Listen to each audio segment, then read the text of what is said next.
Welcome back. Yeah, so uh, just in case you missed the last bit, I'm currently on a bit of a. I'm gonna take a bit of a break from commentary because I've been talking for so long and because my uneaten lunch is in front of me. And yeah, so we are basically going to sit here and wait for my stuff to smelt.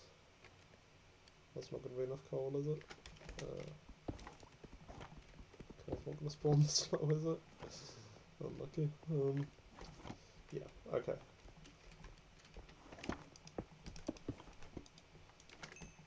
Either way. Oh, we should also... Do we have an open enough space to grow the trees here? Do we have dirt on us? We don't have dirt on us. That plan is not going to work. Oh, there's coal here though. Perfect.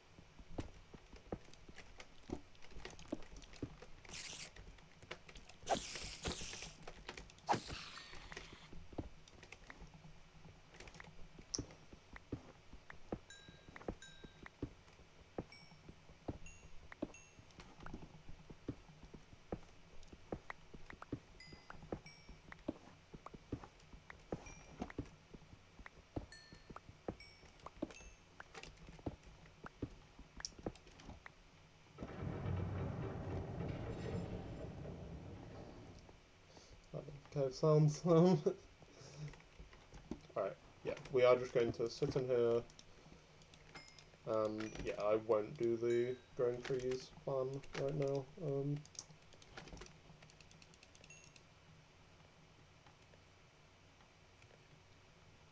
But yeah, what we wanna do here is we want to make the anvil.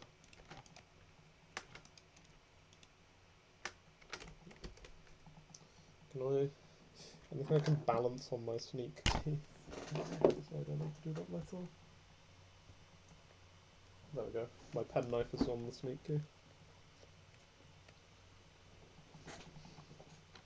You'll just have to bear with me for a second.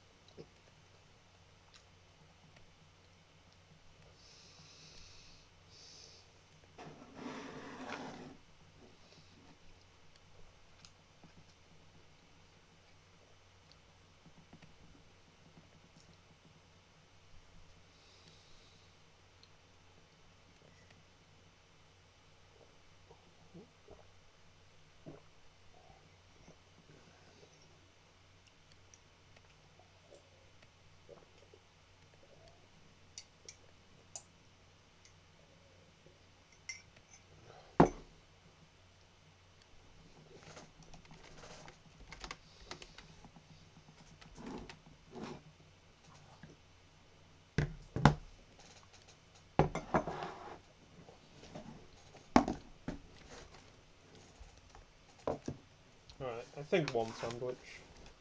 I've had one. I made two. I've had one. I'm gonna just leave the other one for now. Make the anvil. Do I have any... Do I have a buff right now or something? No, it's the torches particle effect I thought was mine. But yeah, no, so... I do know what the next topic of conversation is going to be, and it's a new adventure I've been on in terms of hobbies, a new game I've discovered and have been...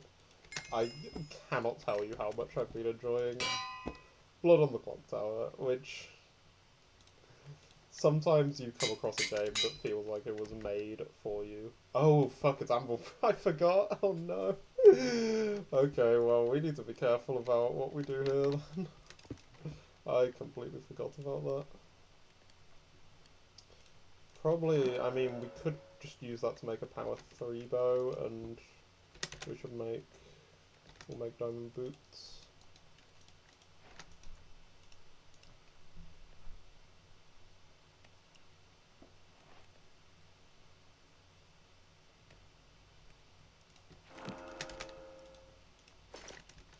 I completely forgot the game mode of the season.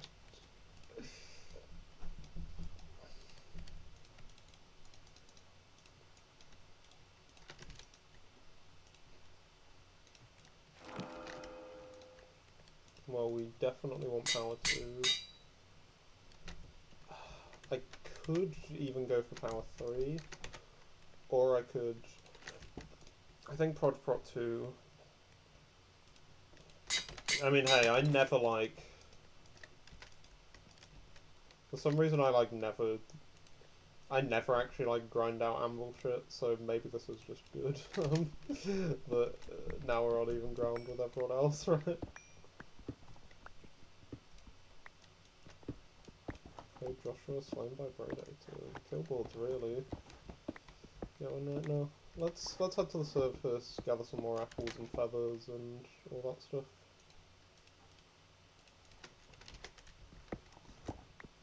I mean, as I said, I'm not expecting to kill anyone. Yeah, I'm just here for the vibes. And you know, this like solo commentating genuinely has just been a very nice chance to just like reflect and just talk through my thoughts on a bunch of various topics. It's like a lot of the time I find solo commentating stressful, but it's actually been really nice. And I feel like it's come a lot more naturally than it usually does. There's been a lot less, you know, pauses and I don't know what to say next. I think taking that structured break to figure out what my next topic is. But anyway, what I'm meant to be talking about is my new favourite game, Blood on the Clock Tower. I'm going to check this just in case this one... Oops, sorry.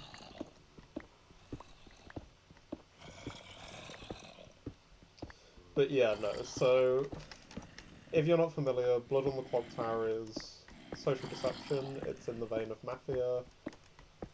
And I think the best way I've heard it described, I think this was on the No Rolls Barred channel, which is a very big board game channel. They described it by saying the designers hate the players just the right amount. And which honestly like encapsulates it perfectly. I do think, you know, it makes for a good game when the designers you know, being a bit just being very mean to the players. I think that's the type of game I enjoy the most, is you know, I mean, this is coming from, I'm a huge, like, Dark Souls fan, and all those, like, FromSoft library games, so I would naturally enjoy something like Clock Tower, and, yeah, Clock Tower just has... It basically...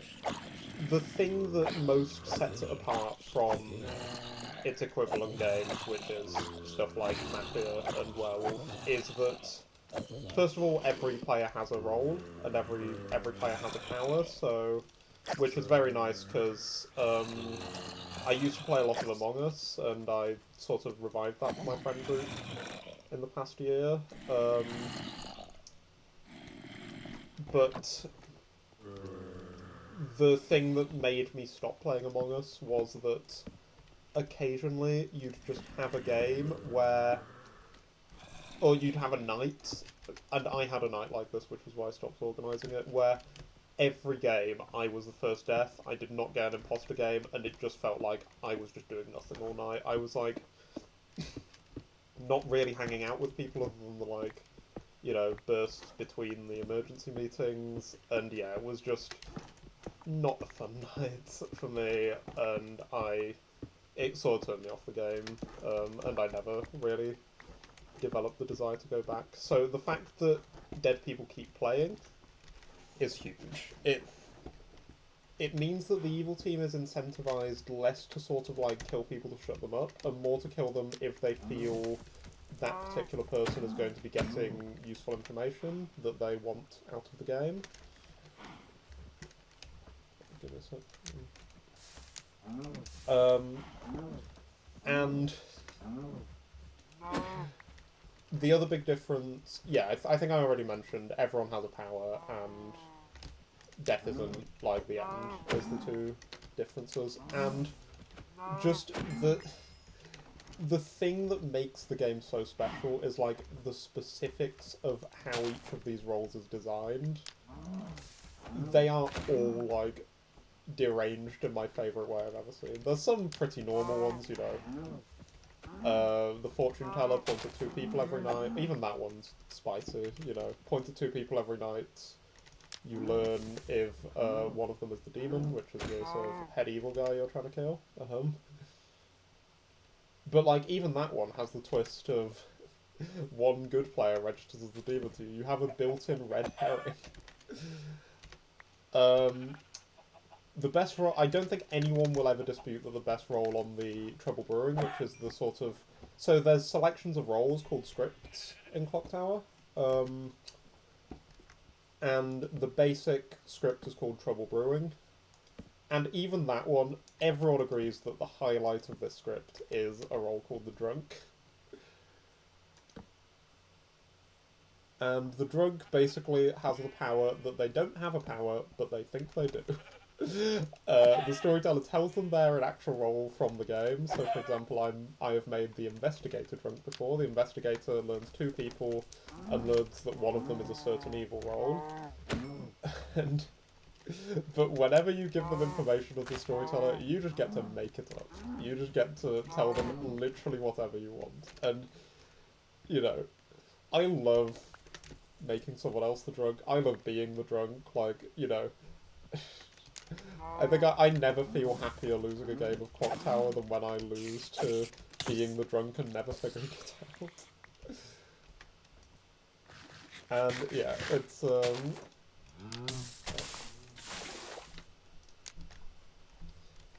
That's the highlight. There's also an evil role called the Poisoner, where you pick a player every night and their ability doesn't work. Also a lot of fun. Someone else must have been here, right? Because I didn't place these torches down. Maybe that's been in the area.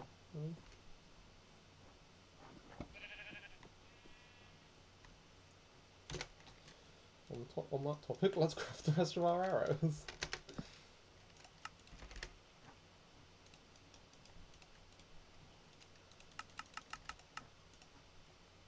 Step in 5. That's awesome.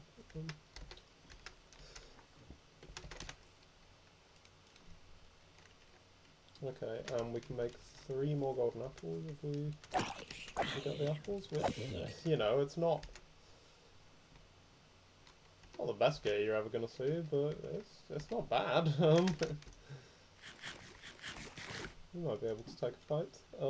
Yeah. Yeah, so the Drunk and Poisoner are definitely the highlights of the script, and I think one of the really just genius design choices that they made... Okay, this actually doesn't do any more damage than my... I'm going to use this for the tree chopping. But yeah, I think one of the coolest pieces of design they do in Clock Tower is there's 4 types of roles. There's the demon, who is the big evil guy. He's the one deciding who to kill every night, and he's also the one who, if the demon dies, in most cases, there's probably some exceptions we'll get into, but in most cases, the good team wins if the demon dies. So that's, you know, that's your objective as the good team, is find and kill the demon. And as the demon, your objective is obviously get the game down to 2 players, with you being one of them.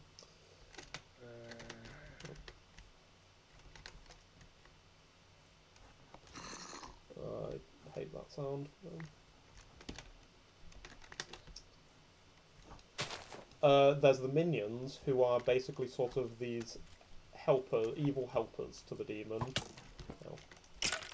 As a minion is my favourite, like, is my favourite token to draw, because, if you're a minion, you get to have a lot of fun. Like, your job is basically to cause enough chaos that no one understands what's going on, and, basically, my playstyle as a minion is to draw the attention onto myself, make everyone think I'm the demon, and hope that by the time they actually manage to get the right information and the votes to get me out of the game, it's too late and my demon is already in, like, a position for an easy win. That works very well a lot of the time. It's a lot of fun to do. And yeah, so that's how I play Minion. Then you have Townsfolk, which are the basic, good players on the good team. Their abilities help the good team. Very simple. But the fourth class of characters, that's my favourite part of the design of Clock Tower, is you have a fourth category of players called Outsiders, which is players on the good team whose abilities help the evil team. So if you're an outsider, you are in some way detrimental to your own team, and you need to play around those limitations. There's one called the Saint, which is a very simple, if you get executed, your team loses. Obviously, and my greatest success in a Clock Tower game was bluffing Saint as a minion. They eventually, at the final three, managed to figure out that I was, in fact, lying, and voted me out, but by then they had no time to vote out my demon, and we won as the evil team, with the best plot twist I've ever caused for other people in a game.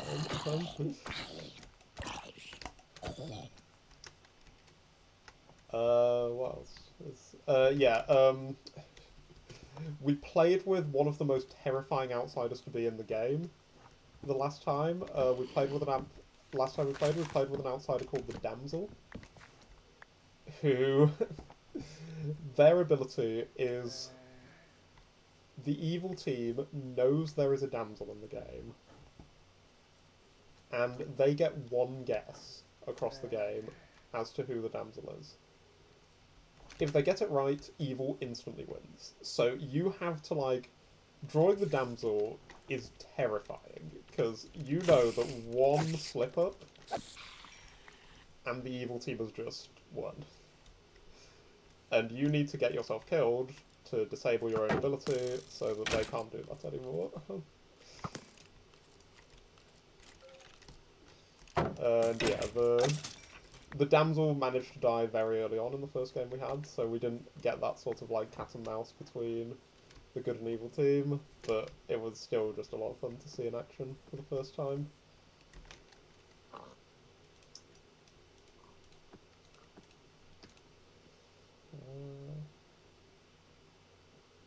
Out here, front probably. Yeah.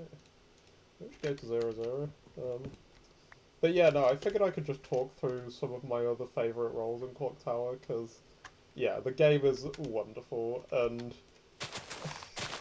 the fact that the drunk is part of the basic selection of characters that, the newcomers are expected to start with, very fun.